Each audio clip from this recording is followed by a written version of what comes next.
mežā ieauguši lauku ozoli un kā viņiem iedot nākošos 100. Šādi izskatās lauku ozols, kurš ir ieaudzis šobrīd jau mežā. Ozolam ir noteikti kaut kādi gadi 150, tas mežs ir krietni jaunāks, tad kādreiz ir bijušas pļavas un tagad ir uzaudzis mežs.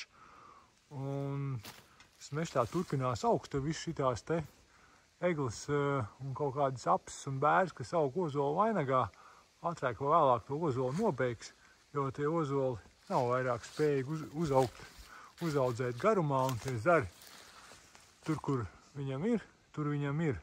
Un ko darīt, lai iedot viņam nākošos 100? Lielam neko daudz, ir tikai apkārt ir jāiztīra tie koki, kas aug vainagā, pieņemsim ir šāda egla. Viņi aug ozolam iekšā vainagā, vienkārši jāzāģē nost. Un te ir kaut kāds tāds višķiņ pašķīgs melnāksnis. Arī aug blakus tieši ozolam, viņš ir ļoti tievs, kaut kādi 20 centimetriem, bet, ir jau garumā pāraudzis ozolu, un tā tam ozolam apiet pa perimetru, tad var redzēt iepunktētie koki, kas vai tagad aug iekšā ozola vainagā, kā ir šitais te bērziņš, arī to jau ir izdarījuši, un uztais tam ozolam nedaudz telpas.